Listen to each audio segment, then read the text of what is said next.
The anticipation of a road trip with friends was a thrill I couldn't ignore. As we packed our bags and piled into the car, the air buzzed with excitement. Our destination was a remote, desolate area known for its haunting beauty, the perfect adventure for a group seeking a unique escape. The road stretched ahead of us, winding through barren landscapes.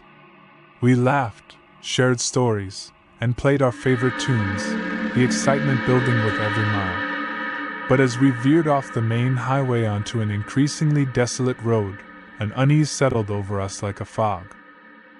The scenery grew sparse, the trees giving way to open expanses that seemed to stretch on endlessly.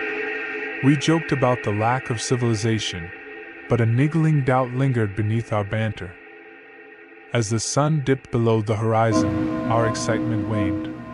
We checked our phones for directions and music, only to find that our cell signals had vanished. We brushed it off as a quirk of the remote area, convinced that we'd regain connectivity soon. Hours passed, and we began to realize that we were completely isolated, cut off from the world we knew. The road showed no signs of ending, and anxiety gnawed at our edges. Night fell like a shroud, casting the landscape into shadow. The isolation felt suffocating, and the darkness outside pressed against the windows like a malevolent force. We argued about whether to turn back or press on, but a sense of determination kept us moving forward.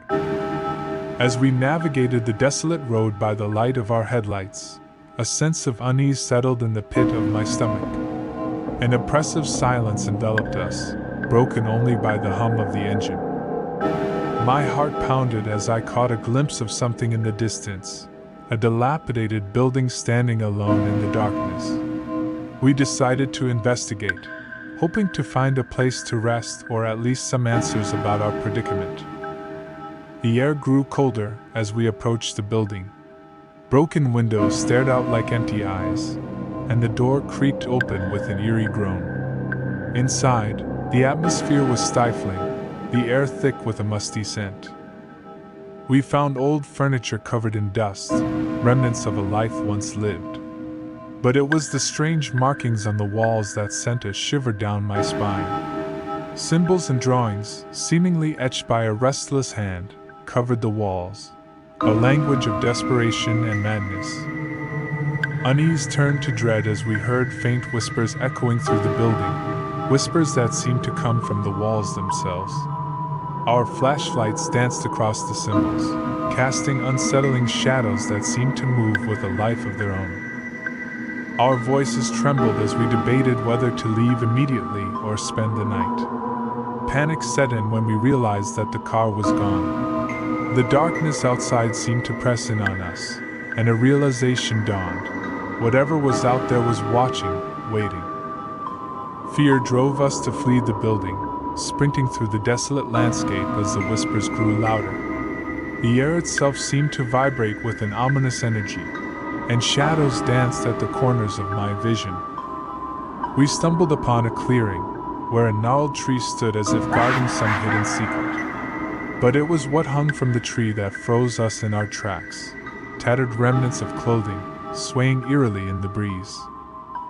As panic turned to hysteria, a guttural laughter filled the air, a sound that seemed to come from everywhere and nowhere.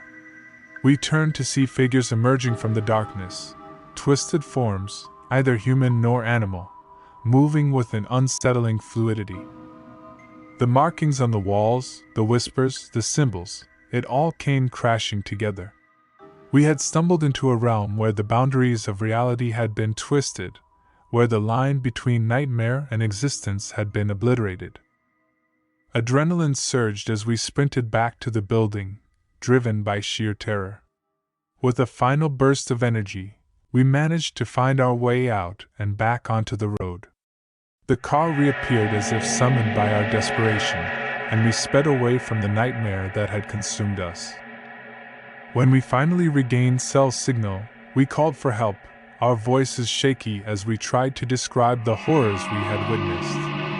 But when authorities arrived at the coordinates we gave, the building was gone, as if it had never existed. The memory of that night haunts me to this day. The remote area and the desolate road remain etched in my mind, a reminder that there are places beyond the familiar, places where darkness and the unknown merge into something far more sinister. The road trip that was meant to be an adventure had become a journey into a realm of terror that still lingers in the recesses of my mind, a place where something malevolent lurks in the shadows of desolation.